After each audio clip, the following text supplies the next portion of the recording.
Hey guys, this is new video and in fact the first video in my channel The Best Way of Study.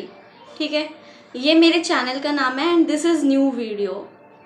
Actually मैं जो अपने channel पे content deliver करने वाली हूँ वो कुछ इस तरह से रिलेट किया है मैंने. जब मैं 6th क्लास में थी, now I am pass out 12th standard and like preparing for some competitive exams. जब मैं 6th क्लास में थी ना तो my teacher always like preferred this book. This is what it is NCERT. Like this is उल्टी दिख रही है बट ये NCERT है जो हम सब जानते हैं कि हमारी बेसिक्स इसी से क्लियर होते हैं. This is a fundamental books.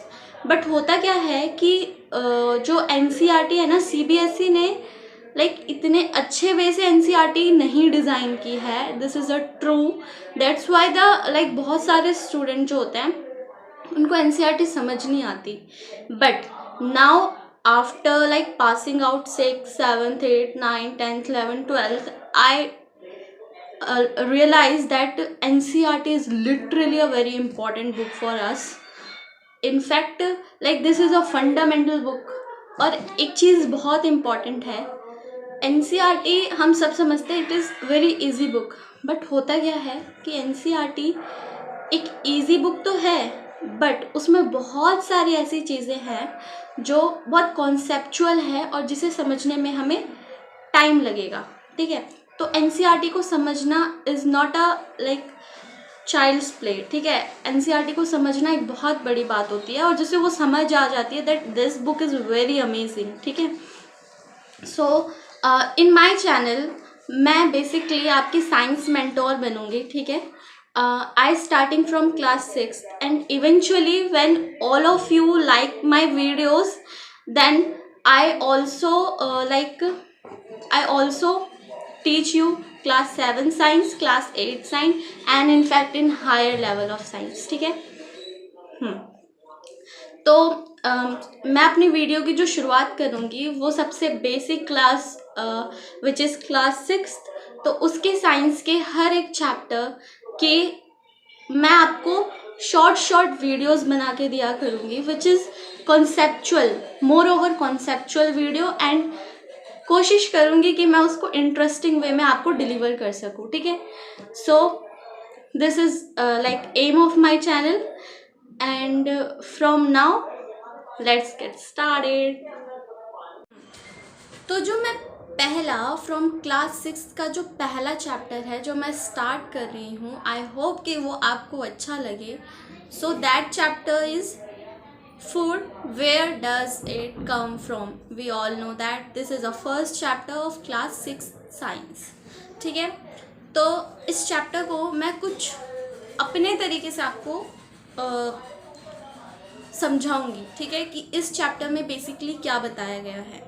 तो food where does it come from, ये जो चैप्टर है ये चैप्टर हमारी बेसिक्स रिक्वायरमेंट ऑफ फूड से रिलेटेड है. ठीक है, कि हमारे पास जो फूड आता है वो एग्जैक्टली हमें कहाँ से मिलता है.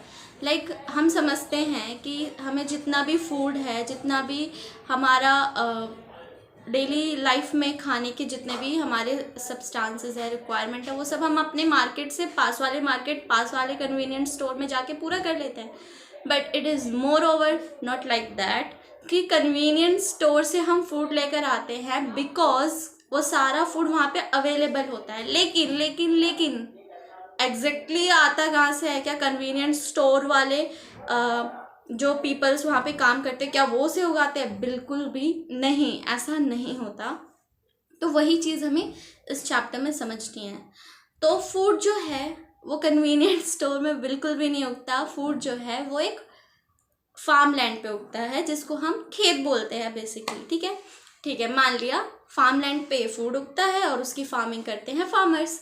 ठीक है, तो अब बात आती है कि जब हम खाना बनाते हैं, ठीक है, जब हमारी मम्मी खाना बनाती हैं किचन में तो वो बहुत सारी चीज़ें बनाती है. वो हमारी विशेज़ को पूरा करती है. अगर हम बोले मम्मी हमें आलू का पराठा खाना है तो आलू का पराठा हमारे लिए बन जाता है. अगर हम बोले कि हमें राजमा चावल, नमकीन चावल जो भी खाने वो सब हमारे लिए बन जाते हैं. बट उसको बनाने के लिए चाहिए हमारी मम्माज़ को कुछ इंग्रेडिएंट्स, ठीक है। इंग्रेडिएंट क्या होता है पहले हमें वो समझना है।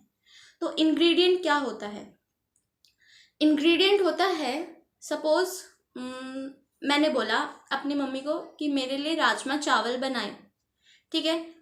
तो मेरी मम्मी क्या करेंगी, सबसे पहले किचन में जाएंगी, वो किचन में जाके देखेंगी कि चावल कहाँ है, राजमा कहाँ है, और कुछ स्पाइसेस कहाँ है, और वाटर कहाँ है। तो ये सारे क्या हुए, उस फूड को बनाने के लिए ये सारे तो इंग्रेडिएंट ही तो है। राइस को बनाने के लिए हमें क्या चाहिए, हमें 2 इंग्रेडिएंट चाहिए। The first is rice, the second is water, ठीक है। These 2 are the ingredient for making the rice. अब आता है राजमा।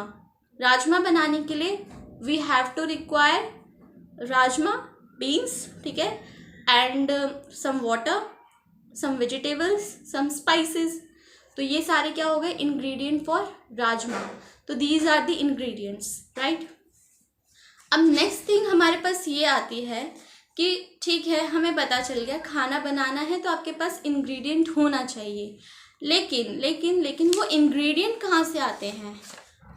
अरे उन्हीं इंग्रेडिएंट को लेने के लिए तो हम कन्वीनियंस स्टोर जाते हैं, हम लेने के लिए जाते हैं चावल, हम लेने के लिए जाते हैं spices, rajma.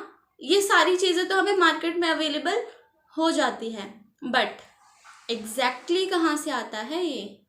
Exactly convenience store या किसी मार्केट या किसी दुकान से नहीं आता, फार्मर के फार्मलैंड से आता है, ठीक है।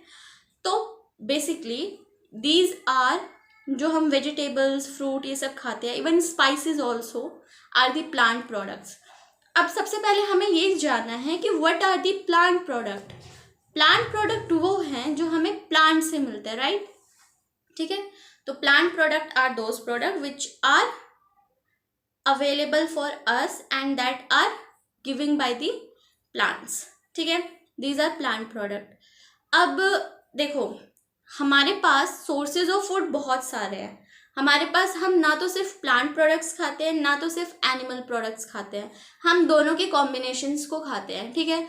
अब आप बोलेंगे एनिमल प्रोडक्ट्स का क्या मतलब है? प्लांट प्रोडक्ट्स तो हमें समझ आ गया कि fruits and vegetable and spices are animal product, but what are that are plant product. Then what are animal product? Animal product are basically those which are given by the animals, right? तो देखो, अब ये misconception है कि animal product बस वही होते हैं जैसे कि मीट, ओके, एग, नो, हाँ ये भी होते हैं, बट इसमें एनिमल प्रोडक्ट बहुत अलग अलग तरह के भी होते हैं। जैसे जितने भी डायरी प्रोडक्ट्स होते हैं, हम दूध पीते हैं which is very nutritious for us. हमारी मम्मा बार बार चिल्ला चिल्ला के बोलते कि दूध पी लो, दूध पी लो, दूध पी लो। Personally I also don't like milk, but yeah this is very nutritious for growing a child. तो जो मिल्क है ना, वो भी एनिमल प्रोडक्ट है। मिल्क से बनता क्या है? मिल्क से बनता है कर्ड, कर्ड भी एनिमल प्रोडक्ट है। मिल्क से बनता है कर्ड, कर्ड से बनता है बटर मिल्क। बटर मिल्क क्या होता है? Butter milk is a lassi, right, ठीक है।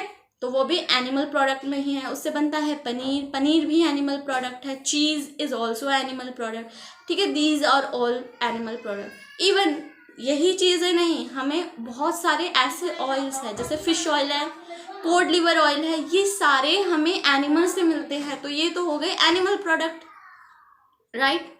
प्लांट प्रोडक्ट अभी हमने पढ़ा, जैसे वेजिटेबल, फ्रूट्स, और इसके बाद बहुत सारे स्पाइसेस, ठीक है, इवन ऑयल्स भी, ठीक है। These are plants product. तो ये तो हमारे पास 2 सोर्सेज हो गए। एग भी होता है animal product, and what are egg हो गए, मीट हो गया, ये सारे एनिमल प्रोडक्ट और plant means sources of food mainly हमारे पास 2 है, एनिमल प्रोडक्ट से और प्लांट प्रोडक्ट से हमें फूड्स मिलते हैं, ठीक है।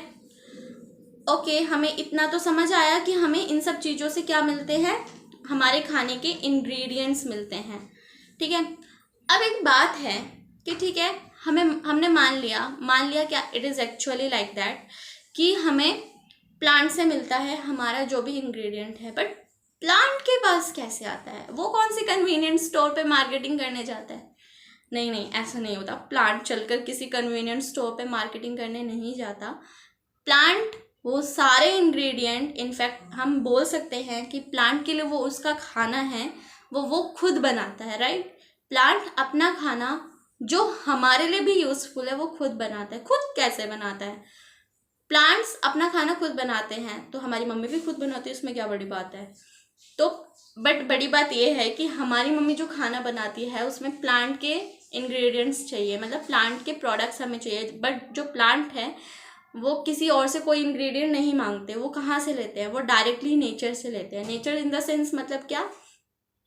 प्लांट को अपना खाना बनाने के लिए 3 चीज़ की बेसिक रिक्वायरमेंट होती है। The first is sunlight, second is water and third is carbon dioxide.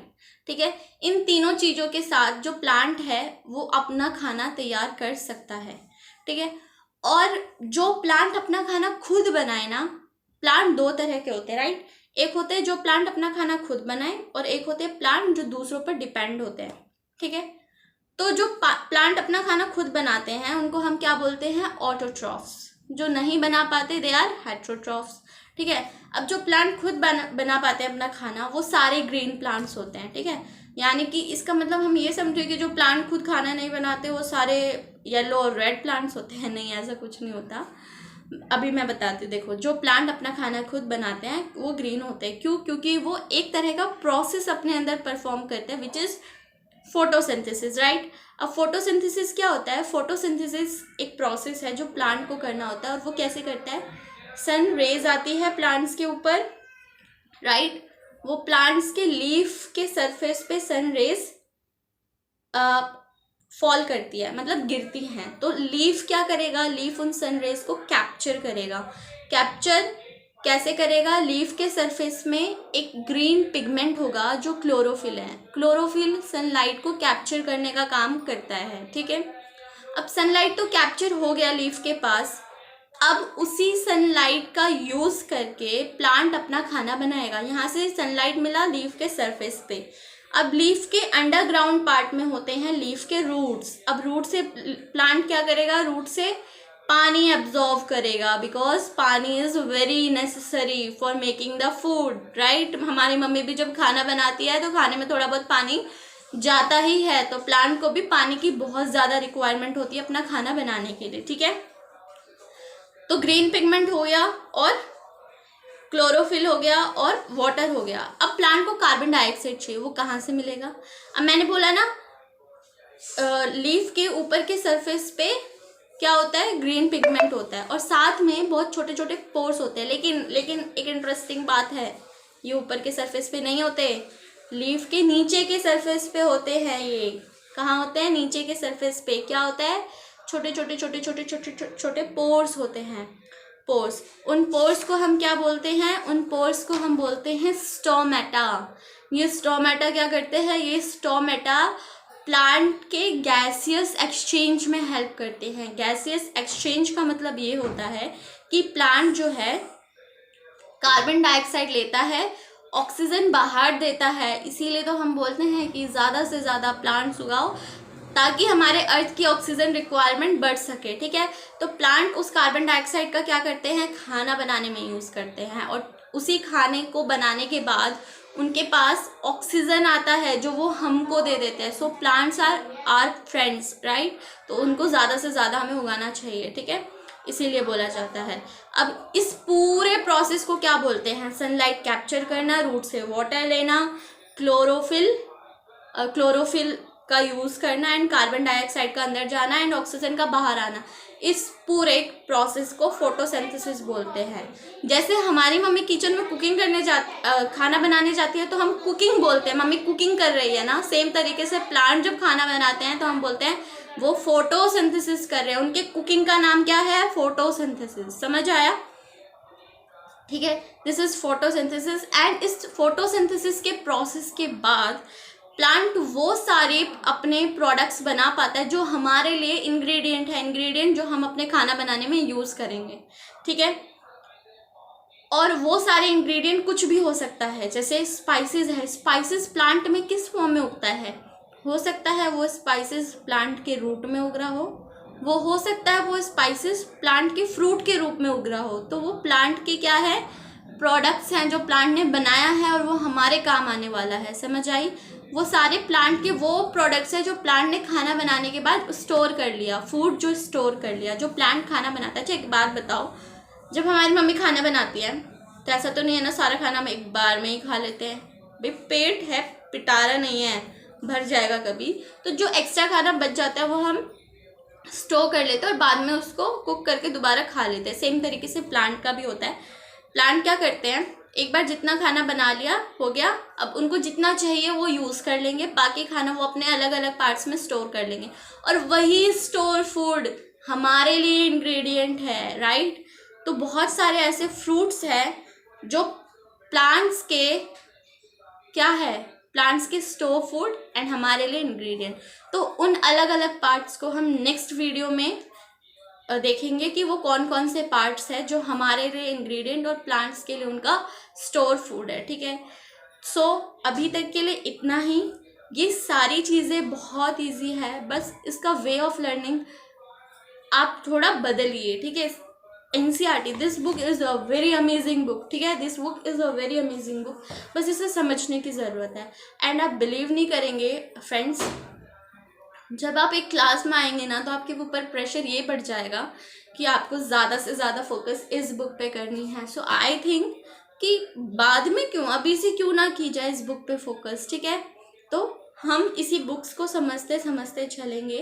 And जहाँ जहाँ पे ये चीज़ें लिखी है ना आपकी बुक पे, मैं कोशिश करूँगी कि मैं उसका स्क्रीनशॉट खींच के साइड में एक बार आपको शो कर दूँ कि या this is a real thing which NCERT represents, ठीक है। और अगर आपको और कन्वीनियंट चाहिए तो मैं इस जितना मैंने आज समझा है, ठीक है, मैं क्या करती हूँ डेली बेसिस पे मैं आपको जितना एक्सप्लेन करती रहूँगी NCERT के पैराज, उन सबका मैं आपको एक शॉर्ट नोट्स दूँगी, शॉर्ट नोट्स, ठीक है। शॉर्ट नोट्स का मतलब ये है कि जब आप दोबारा रिवाइज करें तो आपको पूरी बुक ना पलटनी पड़े, इस NCERT को दोबारा एक बार पढ़ने के बाद देखना ना पड़े, आप उस शॉर्ट नोट्स की रिवीजन करें। और अगर हाँ आपको पढ़ने का मन है, बार बार रिवाइज करने का मन है, तो it is also good that you revising NCERT thoroughly. So वो आपको हेल्प करेगा वो शॉर्ट नोट। तो मैं अपने शॉर्ट नोट्स की PDF फॉर्मेट अपने डिस्क्रिप्शन में दे दूँगी, ठीक है। तो आप वहाँ से जाके चेकआउट कर लीजिएगा। Hope you like the video. Thank you for watching. Thank you. Bye bye.